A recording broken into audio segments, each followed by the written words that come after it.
What's going on with my GMs, man? You guys are doing good, just being a little busy, with work and stuff. And I'm also just really hitting a real pivot on the main channel. So I'm excited to produce content there. I've kind of been just making that my main focus. Like, I'm about to just hone in on this. But I'm still trying to, make sure I come back and do the fantasy videos and stuff like that. But I just know that in turn is really going to help grow our community, grow the channels in general. So I'm really trying to hone it in. That way, when we walk into this next football season, we should be ready to fucking go. Like 10 GMs, solid, a whole group ready to go. Discord more developed, my channel is more developed, me way more in it. Financially more in it, just all the way from the top down. So we'll be getting a trophy and stuff like that as well too. So I'm excited, man. So thank you guys for your patience. Some weeks we may not be able to produce stuff, but we're gonna try as much as we can. So let's go ahead and dive into this, man. This was last week, man. This was to make the playoffs. It was a crucial week. I put up 131 with no tight end against Meese. With no fucking tight end against Meese. Give me my respect. Alright, I made the fucking playoffs. I'm so happy. But 4 of us made it at 7-7. You guys see these matchups right here. Judas sneaking away, putting them away right there. Gridiron game put up 154, but just not enough wins to get him in the playoffs. That's tough. But you know what? Let's go ahead and look at the standings. That way you guys can see what it looks like now. We got Flashton, TDs, and Judas on a bye. Arnold at the 3rd, Orange Kush at the 4th, myself at the 5th, and Jasneel at the 6th.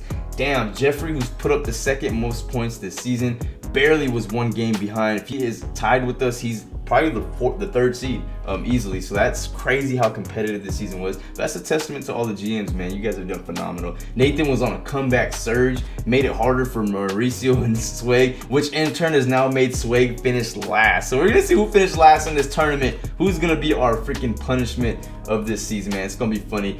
Judas 6-game win streak. This dude was 4-4. 4-4. 6-game win streak. That is crazy. Misaho, 3-game losing streak. He's been putting up 70 points consistently. This dude has consistently been mid, but he's been mid enough to make the playoffs, and sometimes that's all you need. So let's see what Jasneel can do in this league, man, as we go forward, man. And myself at the 5th seed. What a season this has been, man. Coming from the Trey Lance injury to Darren Waller to Jamar Chase to Elijah Mitchell. It has been non-stop, man. But let's go ahead and jump into these matchups for the playoffs. That's right, the playoffs are here, man. You guys see this? Look at this.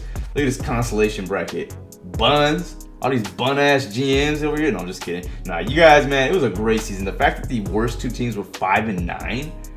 Wow, like this was like these guys literally were 1 or 2 games away from making the playoffs and then being a top seed in the playoffs. And 4 of us being 7-7 making the playoffs. This is the season of mid competitiveness. No, I'm just kidding. It just really was that competitive. Only 2 teams were really able to pull away from everyone else. That means 8 teams were pretty much 1 or 2 games within each other's vicinity. Everybody else, besides those 2 guys, they were the only ones that were far away. Man, that's crazy as hell.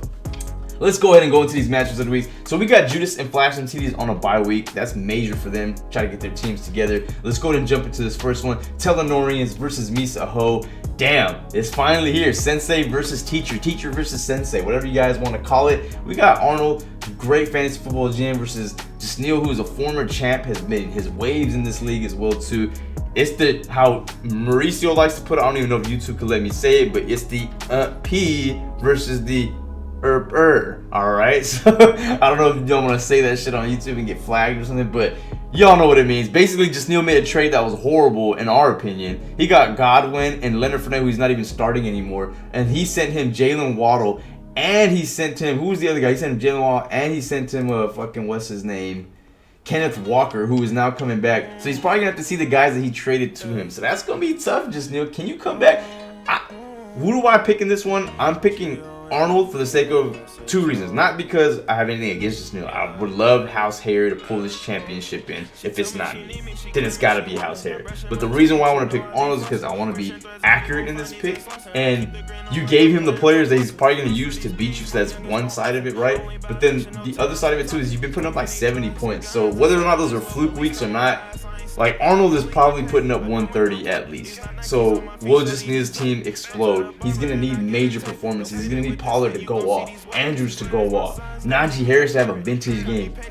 That's what it's gonna take for Jasneel to go versus Arnold's team. His floor might be just good enough to supersede him in this matchup. So it's gonna be tough. We shouldn't discount Jasneel. To be honest, he's in the playoffs for a reason. But I don't know. Is T. Higgins going to play? I fucking hope not. That way it benefits me with Ja'Marr Chase. But I'm going to go ahead and go with Arnold to come out with this victory as the 3rd seed. Then we go into the next one. This is going to be tough. It's myself versus Orange Kush. My boy Mike. Damn, why do we always got to go up against each other, Mike? That shit is crazy, man. It's always week 1 and then the first round of the playoffs. Like, bro, let me get somebody else. That's crazy. I wish I could be playing somebody that's going up with 72 points. That's the power of seeding, though, right? So Mike's team is great, man. It's this combination. Jalen Hurts with AJ Brown, but his receivers, bro. Amon-Ra St. Brown, CeeDee Lamb, AJ Brown, like, and then Jalen Hurts. That like core has like brought Mike's team to life in this last like 2 months, basically. Dude has been, and then he's got Philly, then he's got Evan McPherson. The only thing is his running backs, like, if they play good enough, then yeah, he's solid. But if they don't, you know, it doesn't really matter. Is he gonna put Joe Mixon back in? Probably. Mike has a really underrated team. I don't know how I feel about his tight end situation, but it is what it is. I'm actually gonna pick myself this week. Reason being, I got plenty of quarterback options, whatever, right? You know, Deshaun Watson, Kirk Cousins, we'll figure it out between them two. Ja'Marr Chase's projection is low. I don't know why it's low, but this dude, they don't have Tyler Boyd, and I think, what's his name, Higgins is questionable, so I'm pretty sure Chase is about to go off. He just came back and went off. Had 28 in the first game back. Now we're talking about a game against the Buccaneers. Come on. And then Hopkins at Denver. Hopkins, you know, I'm sure he's going to have 15, 14 at least, even though it's what's his face. He still targets him. That's why I love that. So shout out to Colt McCoy, UT, Texas Hook'em. Nick Chubb. Is Nick Chubb. They've been underperforming a little bit, but hey, he might go off for 20, 30, so I'm confident Nick Chubb. Rachaad White. This dude had like 12 points against the Niners defense because he gets targeted in PPR, and they're going against Cincinnati. So I'm like, oh, bro, this has to be a 20-point game. I need a 20-point game from Rachaad. I need him to show up and show out as that like 3rd RB. Dawson Knox, I love this matchup against Miami. I think I got lucky with him being on the waiver with my whole tight end situation. Foster Moreau, give me 0 points last week and I still won. That's crazy. So if Dawson Knox goes and gets some yardage, gets a touchdown, that should actually really help this team a lot. And if that was the case last week, I would have had like 150, 140 with my roster instead of 130. Aaron Jones in the flex. Rams look like boo cheese, but Aaron Jones has been up and down all season. I hope this is the up game I needed. I'm not putting Brian Robinson in, so I need you to show out Darren Carlson. And then I got to make a decision, Green Bay or Buffalo Bills defense. It's going to be tough, man. They do say Darren Waller's back. I don't know how I feel about that. So we'll see how it goes, but I'm picking myself this week to beat Michael going into the next round. You guys let me know what you guys are thinking, how you guys are feeling. This episode is going to be a little short. There ain't not that many matchups to break down. But just try not to be the toilet bowl for all my guys that didn't make the playoffs. And for all of you guys that did make the playoffs, good luck. May the best of luck to you guys. House hair, we got 3 chances to pull this shit in. Let's not fuck this up. Y'all know what it is, baby. Till next time, baby. We out.